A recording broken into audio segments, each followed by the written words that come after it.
السلام عليكم ورحمة الله وبركاته، ازيكم يا حلوين عاملين ايه؟ يا رب تكونوا بخير وصحة وسعادة يا رب العالمين. شايفين الوصفة الحلوة دي؟ بجد يعني يجنن يجنن. البرجر يعني مش هنفرقه خالص والله عن اللي بره، وانضف واحسن وعاملينه بايدينا في البيت. يلا بينا نشوف هنعمل ايه. انا عندي نص كيلو لحمة، تمام، وجبت عليها كوباية مفروض فول صويا، بروتين صويا، اللي انتوا عايزين تقولوا عليه. تمام، هو مُضِر، بس اللي بيستخدمه بكثرة، يعني اللي بيعملوا كتير، كتير، كتير في الأكلات كلّها، أو بيعملوا كل شوية بكميات كبيرة والولاد تاكله يعني، فده مُضِر. بس إحنا لو عملناه مرّة كل فترة كبيرة أوي، يعني مثلًا أو في حاجة واحدة كده بس وما بتبقاش برضه بكثرة، فالدنيا مش هتبقى مُضرة بالنسبة لنا زي ما يبقى باستمرار، يعني اللي هو على طول، تمام؟ هنجيب معانا نص كيلو اللحمة وهنجيب عليها كوباية فول الصويا، زي ما شفنا نقعناها بكوباية مية سخنة يا دوبك غطيتها، وبعد كده عصرتها منها، وجبت عليها حتة دهن حلوة كده صغيرة، وهجيبهم احطهم في الكبة بتاعتي. تمام.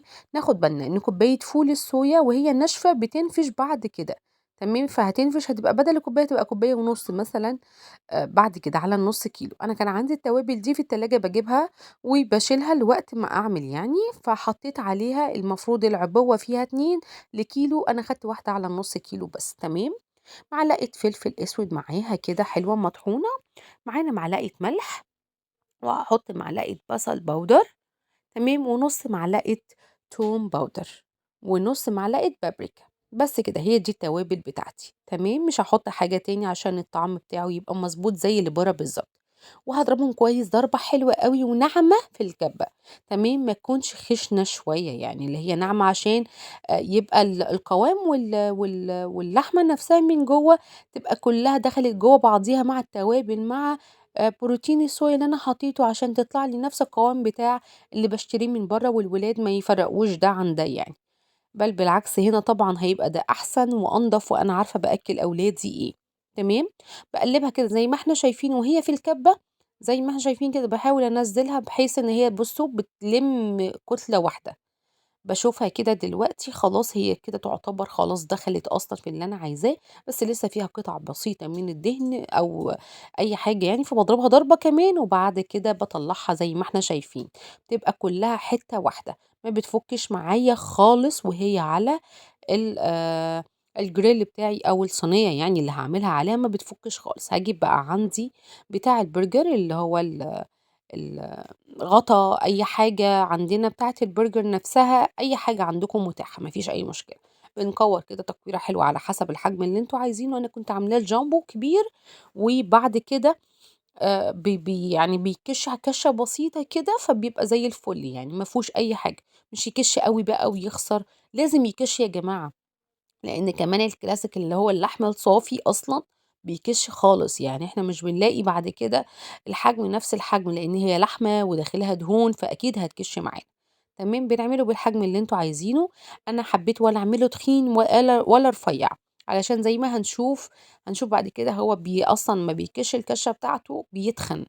تمام، فأنا عايزاه يبقى كمان أضمن إن هو سِواه من جوّه سِوَى كامل، بس بنعمله بقى الحجم اللي أنتم عايزينه، أنا كنت عاملاه الكبير زي ما قُلت لكم، فأنتم ممكن تعملوه، يعني أنا عاملة مثلًا طلع 10 كبار زي ما إحنا شايفين كده، ممكن أنتم تطلّعوا 20 صغير، تمام، يعني على حسب بقى ما أنتم بتعملوا يعني وعايزينه بالحجم المناسب أو القطع المناسبة ليكم أنتم، تمام كده زي ما إحنا شايفين أهو. هاجمّعه بقى عندي في طبق واحد، أطباق على حسب أعمله مثلًا ساندوتشات للولاد، أيًا كان اللي أنتم حابينه إيه، نحطه في أطباق كده معيّنة يعني نعمله في أطباق، وبعد كده يتحط في الفريزر، تمام، وأهي الغطيان زي ما أنتم عايزين، يعني ممكن دي أصغر كمان من البتاعة بتاعة البرجر نفسها، دي صغيّرة كمان عنّه شوية. بس هاجيب بقى الأطباق وأحط فيها وهاسيب منها طبعًا اللي هو إيه، اللي ممكن تعملوه في وقتها، عايزين تحطوه في الفريزر كلّه وتعملوه بعد كده. يالّا بينا بقى هنشوف دلوقتي نعمل ساندوتشاتنا، هنعمل دلوقتي الساندوتشات، أنا حطيته في الفريزر شوية، زي ما إحنا شايفين كده هنشوف قوامه والحجم بتاعه حلو ما شاء الله اللهم بارك، بُصّوا عامل إزاي. فبجد وكان طعمه خطير أصلًا ما فرقش، كان juicy كمان من جوّه، وكان بجد طعمه حلو أوي، أوي، جربوه بجد، بجد هتدعوا لي والله. باحط شوية زيت صغننين أوي، يعني لا تُذكر، حاجات بسيطة جدًا، مش إن أنا هاقلي فيه زي قلي البطاطس وكده، لأ حاجات بسيطة لإن هو هينزّل دهون كمان.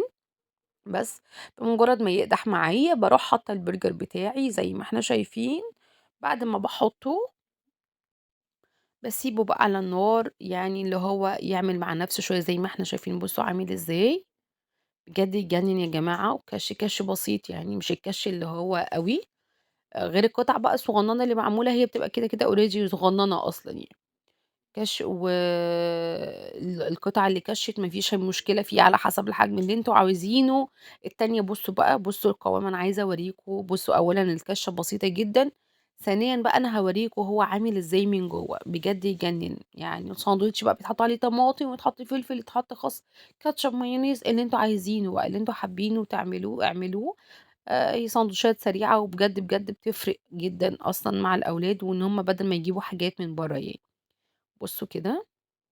بُصّوا ما شاء الله من جوّه عامل إزاي، وبُصّوا juicy إزاي، حتّة الدهن اللي إحنا حطيناها بتفرق جدًا، بتدّي طعم في حتّة تانية خالص، بجد ب ب بتبقى خطيرة أوي، أوي. أنا شِلت المنديل طبعًا لإن هو كان باصفّي عليه، بس عايزة أورّيكم أصلًا بُصّوا كمان هو يعني juicy خالص في إيدي ومستوي سِوَى كامل، زي ما إحنا شايفين يجنن وطعمه رهيب، بجد يا جماعة مضبوط في كل حاجة، والله مضبوط في كل حاجة، حلو أوي، أوي.